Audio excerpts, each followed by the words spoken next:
Byzantine Symphony. Roman law tradition never died in Byzantium. Indeed, it was self-consciously maintained. It was slowly transmuted through contact with Christian principles. The Byzantine ideal of symphony between imperium and sacerdotium assumed the concordance of civil law and church law. Hence the most characteristic expression of the Byzantine canonical tradition, the nomal canon, which conveniently arranged civil nomoi and ecclesiastical canones by topic. But if the conductor of this Byzantine symphony was the emperor, the melody being played became more and more distinctly Christian. When contradictions between laws and canons were detected, the canons, at least in theory, took precedence. When the civil laws were revised, passages deemed incompatible with the views of the Church were omitted. In divorce matters, the valid reasons enumerated by the civil law were reduced to two types: those which could be assimilated to death, disappearance with presumption of death, permanent insanity, monastic habit, episcopal consecration, and those which could be assimilated to adultery, which thus could be interpreted in the light of the Matthean acceptive clause, endangering the life of the spouse, secret abortion, forcing the spouse to prostitution, i.e., serious assaults on the moral and spiritual foundations of marriage. At the same time, canonists freely made use of concepts and terminology drawn from Roman law. The Roman jurist Modestinus' definition of marriage was a union of a man and a woman and a sharing of the whole life, consortium omnis vitae, a participation in divine and human laws, is repeated again and again in Eastern manuals of theology and canon law down to our own century, but developed in a thoroughly Christian direction. The same holds true of Ulpian's dictum that it is consent and not sexual relations that makes marriage, the emphasis shifting from will to love.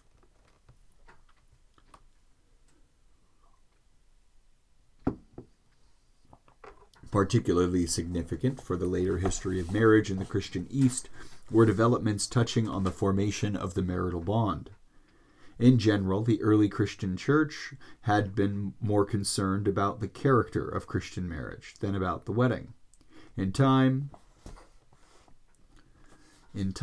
diverse non-Christian rituals like crowning, diverse non-Christian rituals like crowning were given a Christian interpretation, and wedding festivals were often graced with the presence of Christian priests.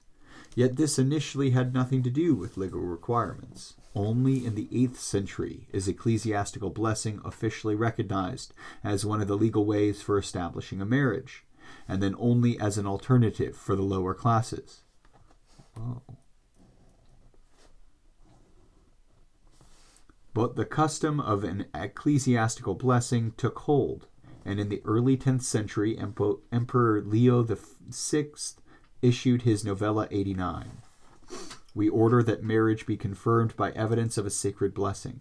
Therefore, if those who want to get married do not comply with that procedure, from its inception, this union shall not be considered as marriage, and such a cohabitation will not produce legal effects. Whoa. On the other hand, this decree gave the Church a vital monopoly on marriage matters. Invested with exclusive responsibility for giving legal status to marriages and divorces, the Church was able to enforce its own standards much more vigorously than ever before, as Emperor Leo himself would soon find out during the Tetragamy affair. At the same time, the distinction between marriages conforming to the Church's norm and those merely tolerated out of condescension to human frailty was blurred. The Church ended up blessing marriages which, at least in principle, entailed a period of excommunication. The second and third marriages of the widowed and divorced, who previously would have had recourse to a civil ceremony. In principle, a distinction was maintained. For example, a separate and distinct rite of second marriage, penitential in tone, was composed. Yet very quickly the rationale for much of the early church's discipline in marriage matters was forgotten. For example, Neo-Caesarea Canon 7 had forbidden a priest to be present for the wedding banquet of persons entering a second marriage. Obviously, because this would seem hypocritical in case of a marriage that entailed excommunication and that could not receive an ecclesiastical blessing. By the 12th century, however, the commentator Aristinus interprets the canon as meaning that the priest who blesses the marriage cannot attend the reception.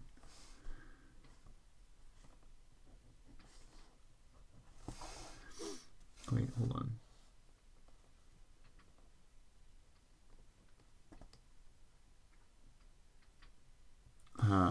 The prayer present for the wedding banquet.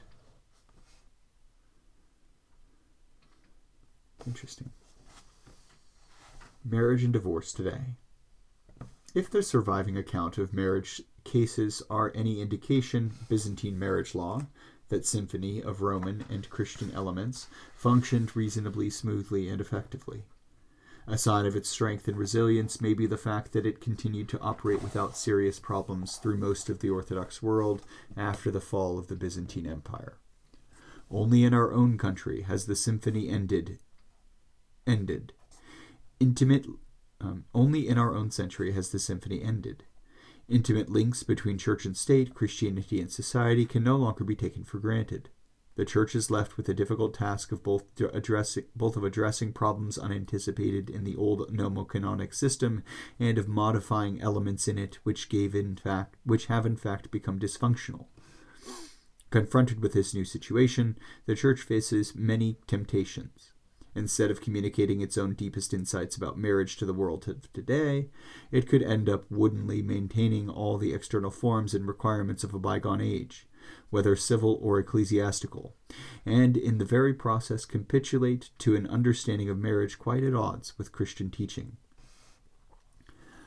Part of the present difficulty can be traced to the Byzantine requirement that a marriage must receive a priestly blessing in order to be valid. As in the Latin Church after Trent, attention to matrimonial cases tended to shift from the content of Christian marriage to the required form, from the capacity and commitment of the couple themselves to external elements which can be more easily introduced as evidence in the court of law. Complicating the Eastern situation further was the influence of Western scholastic principles of sacramental theology from the 13th century onward. Marriage is fitted rather awkwardly into the system of 7 sacraments, and its proper minister is identified, but as the priest and not, as the Latins maintained, the couple themselves. It is understandable why, in the unitary Byzantine and post-Byzantine world, avoidance of ecclesiastical blessing could be regarded as tantamount to rejection of Christian teaching on marriage. But in the pluralistic world of the 20th century, can we seriously maintain that marriage is blessed by an Orthodox priest in the Orthodox Church according to the Orthodox rite of matrimony necessarily count, while those not so blessed do not? Yet this is what some of the Orthodox churches today attempt to do. Converts to Orthodoxy are encouraged or even required to be remarried in a church wedding.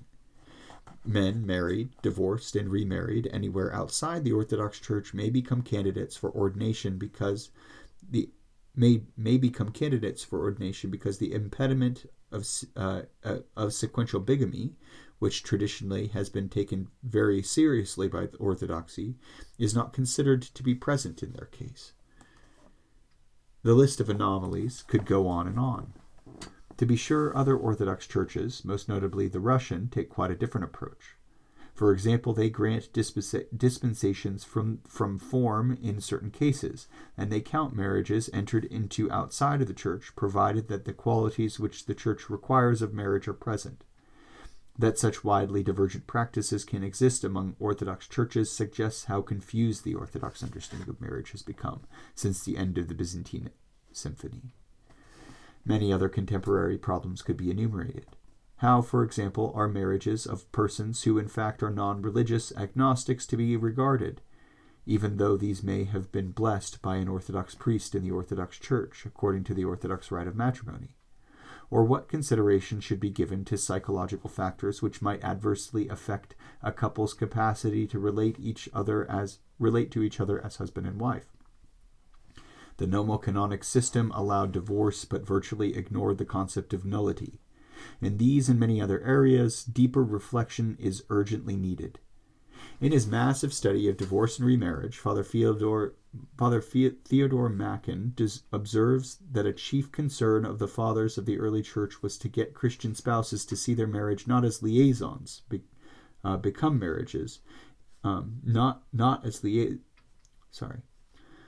Father Theodore Mackin observes that a chief concern of the fathers of the early church was to get Christian spouses to see their marriage not as liaisons, become marriages sanctioned by Roman law, but as relationships of respect and caring love designed by God.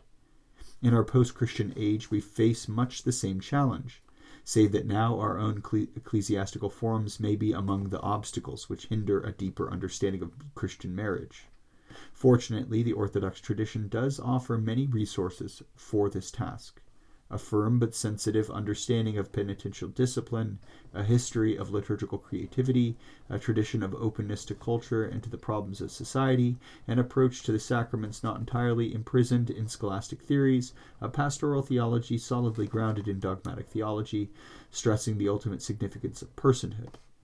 Our greatest challenge may simply be in allowing these resources to become more than reminders of a glorious past and applying them to the needs of our own time and place.